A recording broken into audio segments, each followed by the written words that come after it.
You still really can't see. Oh gosh, right there. We have one chase it right there. Whoa, we're back. How did that happen, huh? Okay, everybody. So, as some of you may know, I posted on a few bait groups, Instagram, and I believe I did a community post here on YouTube. I had heart surgery sort of earlier this week. Now you may be wondering how I'm here today, 5 days removed from heart surgery. Well, I'll tell you how. I had what's called a transcatheter pulmonary valve replacement procedure.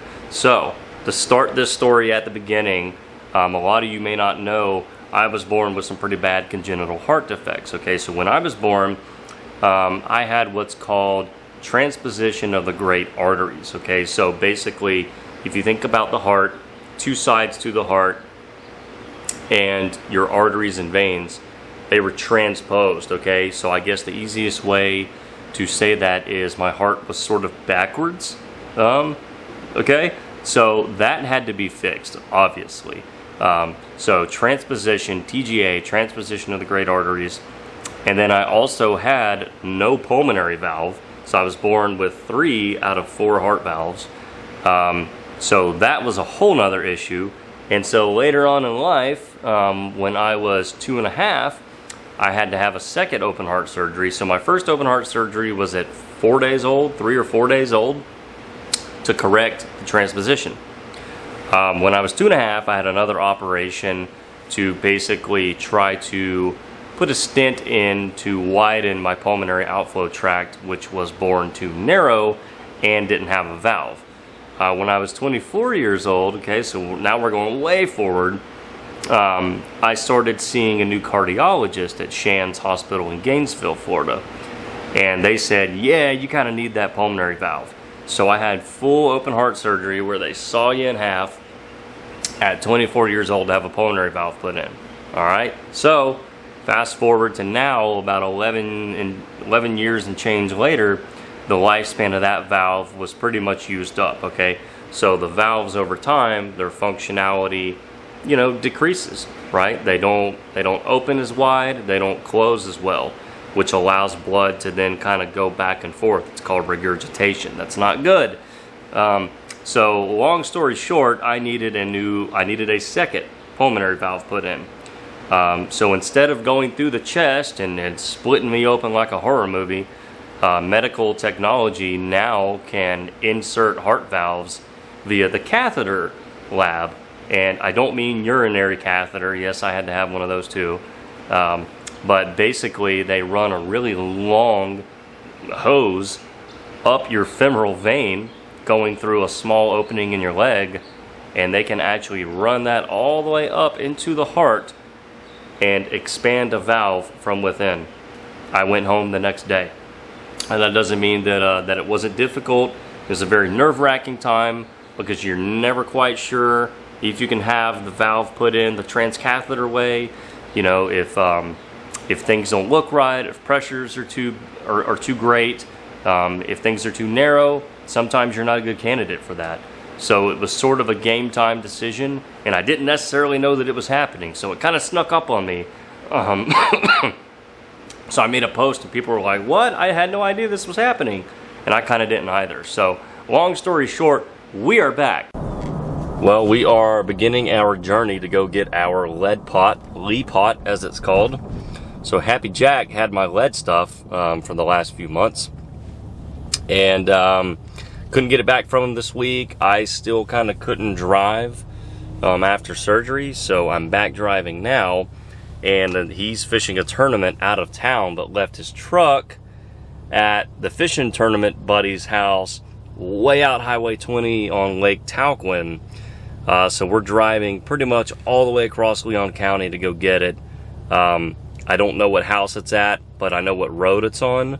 So I'm gonna have to drive around until I find his truck. Yeah, we're in the country now. And from here, I don't really know where I'm going. We found it. That's his monster truck over there. All right, we're in business. Success. All right, well, now it's about an hour back to the house, and we'll see y'all after a bit. Alright everybody, so we are back in action. So here's what we're playing with today. And they look small, unassuming, they kind of look like tail molds. However, what's in there is this. Josh's underspin. So he has kind of secretly been making these for himself over the years. And I guess he finally decided to release one. So here is basically the, I guess the product page for it. And what's really great here is that they have put exactly what they, basically what the mold fits, okay? So, you know, the keeper wires, I mean the weed guards, the hook sizes with product numbers, you know, that you can get from Barlow's, place like Barlow's. So you not only get the information about the mold, but exactly what goes along with it. And I just remember when I started messing around with lead molds and pouring jigs and things like that, all of the different little hooks and parts got really confusing for me. So that's a really nice resource to have. So let's go ahead and open one up. As you can see, this is a lot different from the normal kind of hinged, casted molds for lead that we are used to. Now you have the precision and tolerances of CNC machining, and these were kind of made sort of by necessity for things that, you know, could not already be found. That's how Josh kind of started doing this.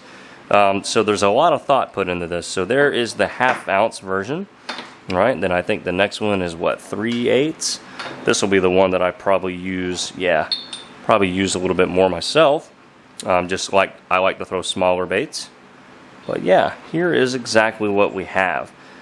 So one thing right off the bat that we need to talk about is how to pour these safely, because they do not have that kind of clamp handle on them and a hinge. So sort of before we get started, I'm going to kind of do a cold demonstration of how basically we determine the best and safest way to use these.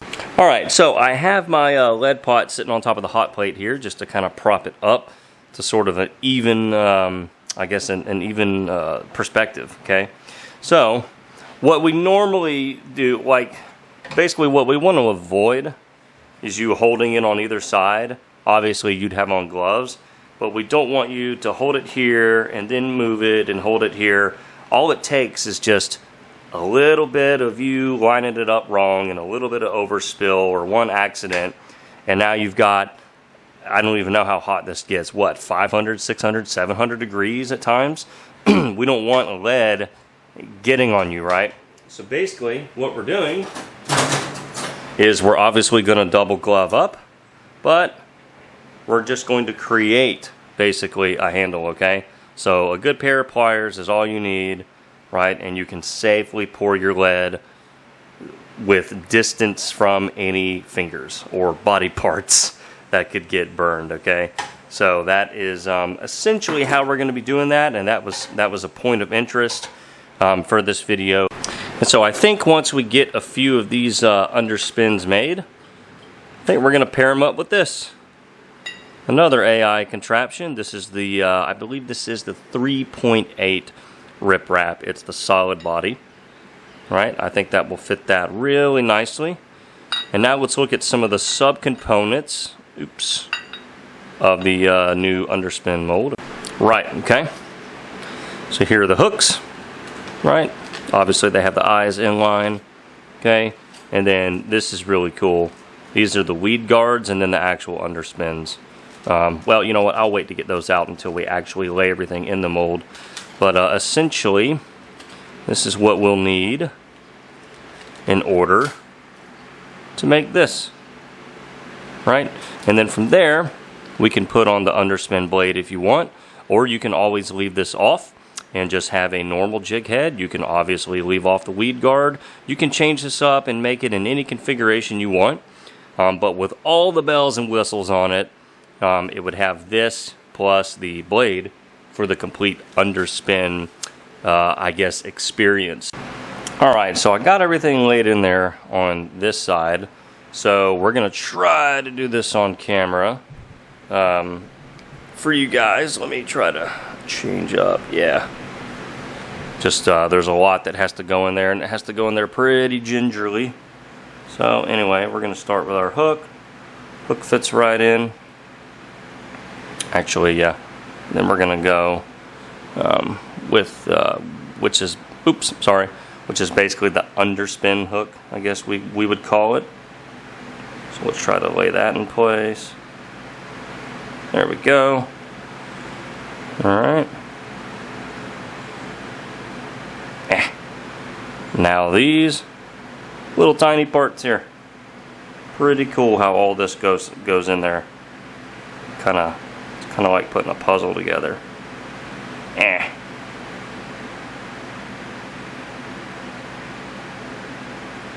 Alright.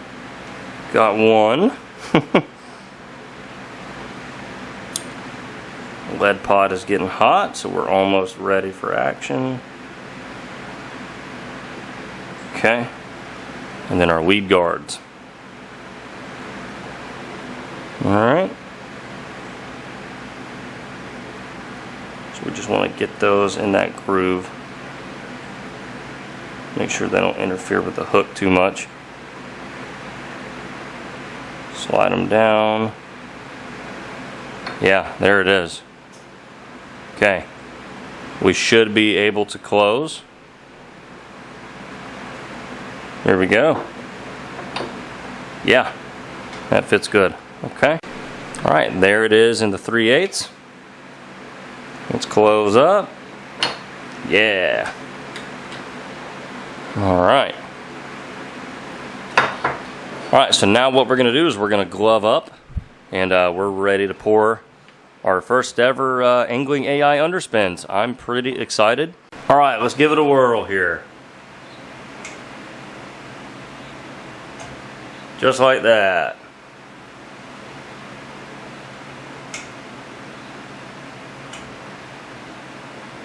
Alright. There it is. Set that one down, get the next one. Okay.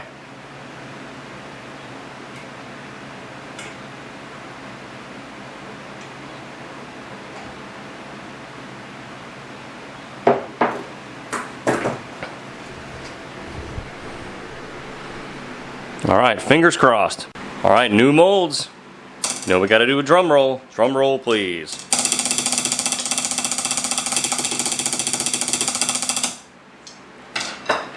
Alright, we'll open this one first. I think it's had a little bit longer to cool down. Oh yeah, the biggin. Look at that. Jeez. So nice. There it is.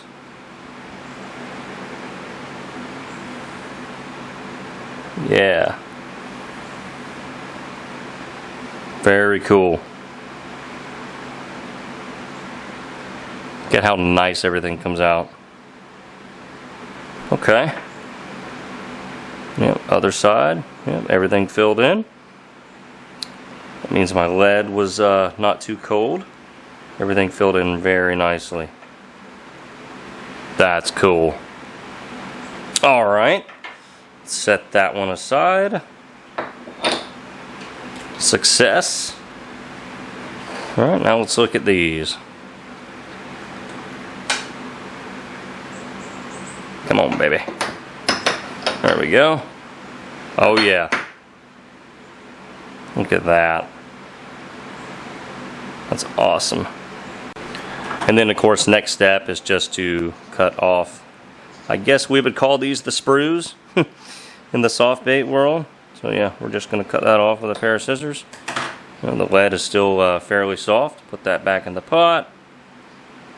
And there we go. So now what we might do is experiment with a different configuration. Let's say we don't need an underspin and we don't need the weed guard, but we just want a good jig head, right? With the keepers on it here.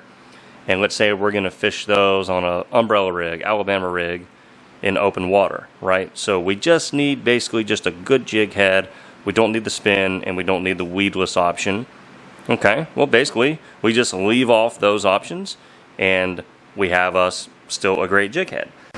And there it is, a little bit simpler looking, right? Just the hook and the bait keepers, as I call them. I don't really know what the terminology is. Okay, there we go. And now we are ready for lead. All right, try to line her up. Yeah. It's nice. Works so well. On to the next one.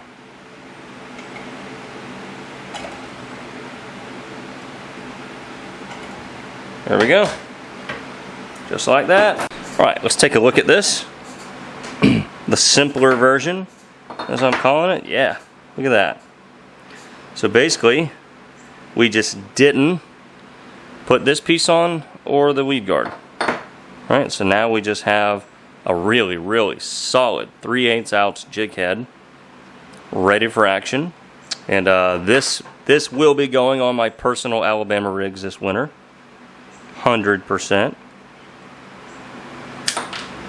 Look at that. So this is cool. I've got a few examples here of some open pours. These need eyes on them.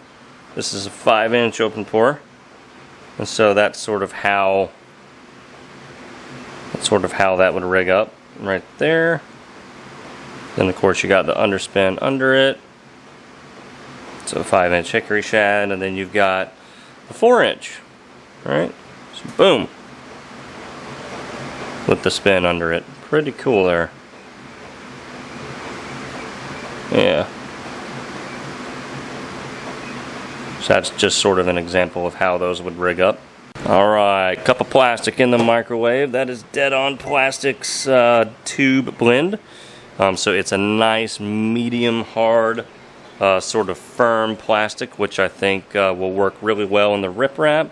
And you want a nice firm plastic that's really going to hold onto that jig head really well. So that's what we're going to do.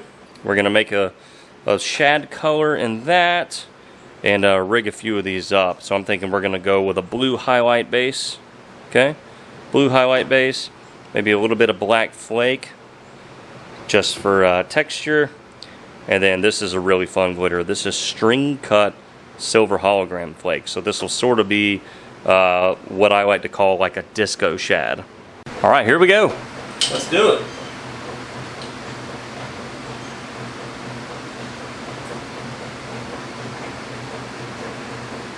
Yeah, looking good. Looking good, feeling good.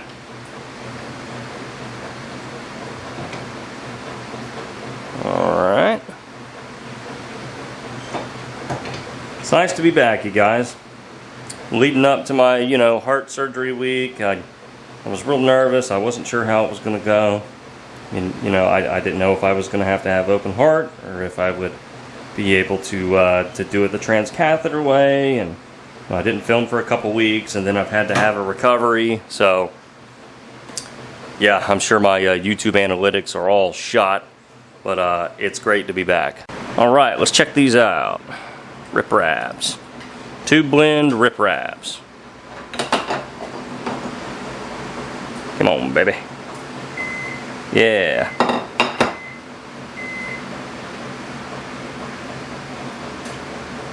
Yes, yes, yes. Yes, sir. If there's a shad in the lake, this is going to get their attention. Yeah. Yes, yes, yes. Okay. Yep. Alright, let's try to rig one of these up without screwing it up. Alright. So I kind of want to measure about right there. Right there is where I want that hook to come out. About right there by that flake. So we're just going to kind of keep our eye on that the best that we can. Alright.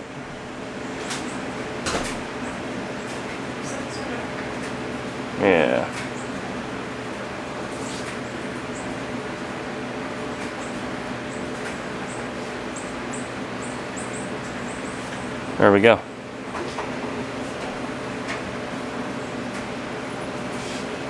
Look at that. Pairs very nicely. That's gonna swim awesome. Yeah. Okay. Same mold, 2 options. Yep. There you go. So this is normally a spot where I can come down here and film, but it's all grown over. This is normally cleared out. There's a sand bottom. You can see the bait coming through the water real well. So I'm gonna have to look for another spot. All right, this looks a little bit better. Let's see if we can get it in frame for you guys so that we can see this thing coming through the water. I'm having to zoom in quite a bit. Oh yeah. I don't know if y'all saw any of that. Let's see if we can get a little bit better shot here. Oh yeah. You still really can't see. Oh gosh, right there. We have one chase it right there. Let's see if he'll come back.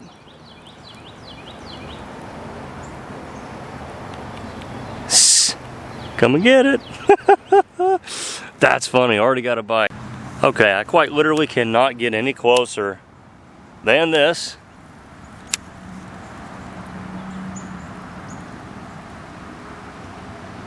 Oh yeah, okay. All right, we're gonna zoom in. Sorry, I am not editing this. I am showing y'all the whole process it takes sometimes to get a bait on film by yourself. Oh yeah, you can see that blade flashing. Okay. All right. Here comes a real cast. Ooh, yeah. Rip wrap looks good on this thing too. So if anyone was wondering what kind of baits you'd want to put on this, the rip wrap, look at that, is your friend. Got this little kind of creek right here. I had a bass come out and follow it, but I'm in such clear water. Yeah, here it comes. Look at that. Pretty cool, huh? Yeah, so hopefully y'all get a good look at this. You know, a good jig head is not complete without a good bait. So I think this makes an excellent pairing. The new underspin and the rip wrap. This is the footage I wanted. Hope Josh likes it too. Oh yeah. Man. A couple of those on an Alabama rig too. Woo! With maybe just the last bait on the very end with the spin on it. With the blade. Yeah, look at that. Lord have mercy, even I should be able to catch one, right?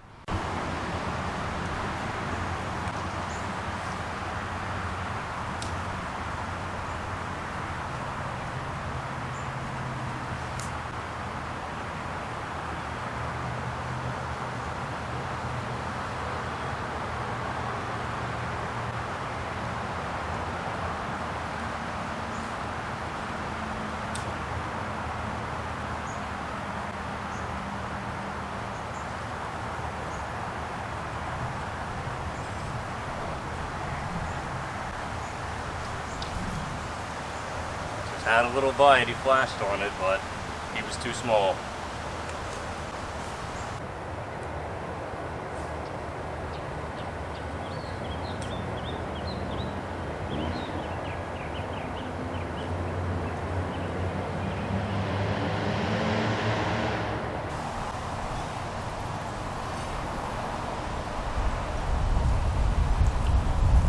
Gotta be kidding me, we're stuck on somebody else's line.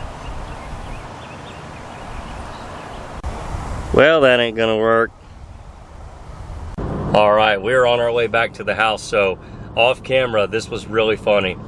Made a cast, brought it all the way up to the weed line, and then kind of hopped it over the weed line into like this little opening right, I mean like 6 inches of water right on the bank.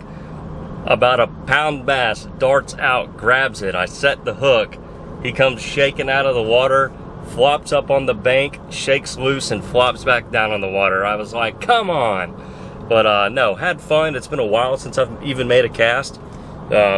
So had a blast, just kind of walking around, seeing a lot of fish, had a couple of bites. Yeah, really enjoyed seeing a new jig head, a new underspin in action in the water. So hopefully I was able to get some good footage of that for you guys. I kind of found that little ditch, and that provided me an opportunity to get the camera close to the water with a sand bottom, and that's about as good as I could ask for. So but yeah, in any event, it's good to be back. Definitely check it out. Like I said, 2 sizes of the underspin mold. You can find them already listed on the website. I'll put links down in the comment section. I'll pin it to the top, and you can check out these molds if you are interested. And again, you know, you can do them in several configurations. I'm really excited to see what lead molds may happen in the future. Josh and I have talked a little bit, and one mold was thrown out as maybe a possibility. I'll leave that up to him, but all I can do is hope for it, encourage it. So yeah, let's really hope he does a few more of these. So he's very busy. He's working on a lot of projects, some of which he probably doesn't want me to say, but AI's got a lot going on. So I'm really excited for their future. And again, thanks for watching the first video back from heart surgery, and many more to come. So like, subscribe, hit the notification bell. We'll see you in the next one.